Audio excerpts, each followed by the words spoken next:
Once in a while, there comes a time when Mike wakes up and wants to make a change in his life. Sometimes he wants to start exercising and get into shape. Other times he wants to read more books or start a meditation practice. So he decides that he's going to make this his new habit. The first few days go very well, as Mike feels motivated and excited about it. But as few more days pass, his so-called new habit doesn't excite him anymore. So Mike says to himself, "It's fine, I'll do it tomorrow." Then tomorrow rolls around and he still doesn't feel like doing it. Again he says, "Tomorrow." This keeps on happening until his desired new habit is nearly forgotten. However, Mike isn't alone in his struggles, as we've all been there at one point in time. But why does this happen? Why is it so hard to follow up on our new habits? Well, one of the reasons is that the habit we're trying to form can seem a little overwhelming, so we have this mental resistance. In the beginning, when we're super motivated, it's much easier to do something. For example, going to the gym for 1 hour doesn't seem that hard, because the initial motivation is a powerful driving force. But when we're motivated, it's also easy to impose some super high expectations on ourselves. We think, okay, so I went to the gym for 1 hour the first few days. From now on, I'll go to the gym for 1 hour every single day. But once that initial motivation fades away after a few days, there is now nothing that's driving us forward, and we haven't really formed a habit yet. That's why when we are unmotivated, we'll probably just skip gym altogether, as dedicating a whole hour to it seems daunting.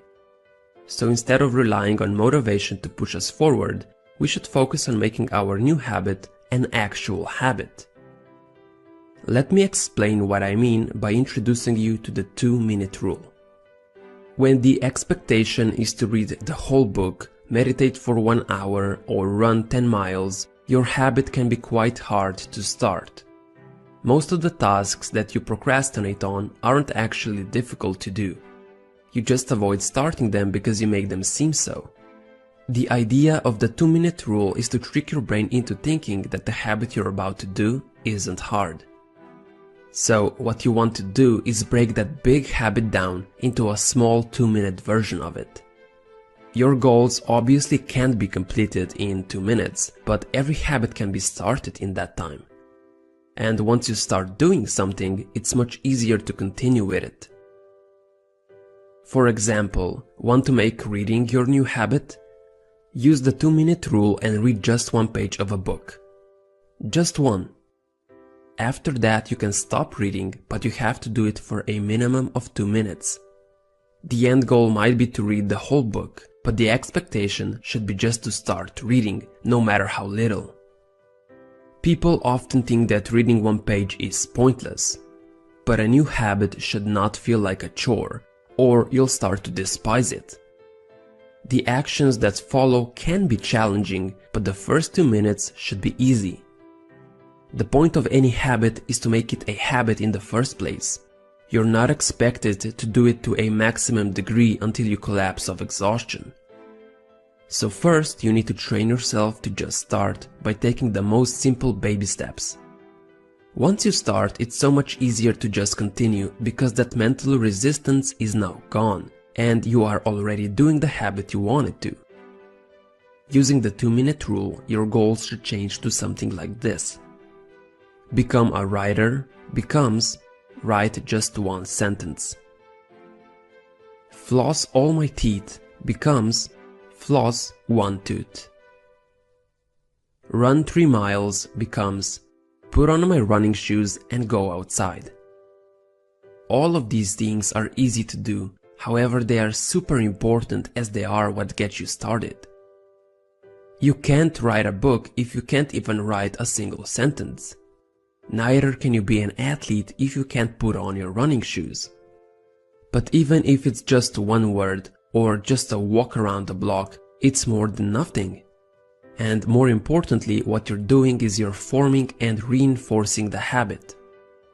Eventually, that 1 sentence you wrote turns into a paragraph, which forms a chapter, which in the end becomes a book. but you have to start with that first sentence.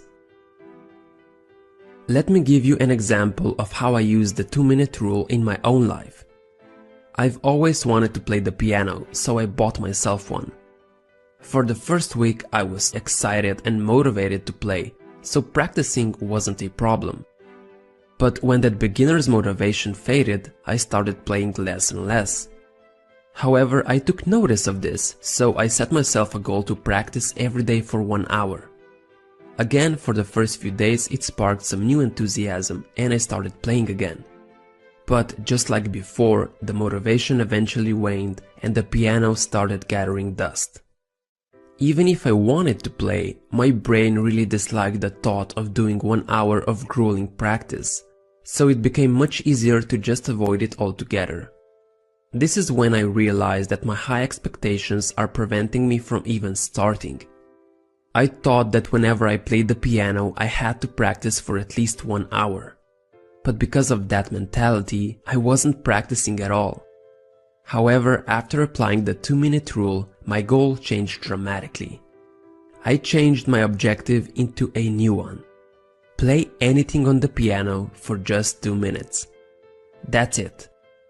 There was almost no mental resistance, since playing anything no matter how badly for just 2 minutes is a piece of cake.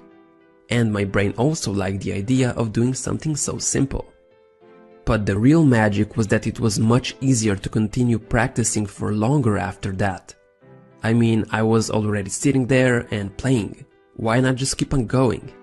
So I did. The 2-minute rule allowed me to make playing the piano a habit, and I actually haven't broken the streak since that day. Every once in a while there comes a day when I don't feel like playing after those 2 minutes are up. And that's fine. What's more important is that I reinforce my habit consistently. Even if I only play for 2 minutes, I've still done more than someone who decides to not touch their keyboard at all. Ultimately, I can't be a pianist if I can't even play for 2 minutes. So I encourage you to employ the 2-minute rule yourself whenever you're struggling to stick with a habit. The most important part of any new habit is just getting started. It's not about how well or for how long you do it, it's about consistently taking action towards it. Instead of trying to create a perfect habit from the start, do the easier thing on a consistent basis. That's how you will make your habit an actual habit. Writing one sentence is better than not writing anything. 1 minute of piano practice is better than none at all. And 1 minute of reading is better than never picking up the book. It's far better to do less than you hoped for than to do nothing at all. There will be plenty of time to improve your performance later on. Remember, you can't improve a habit that doesn't exist.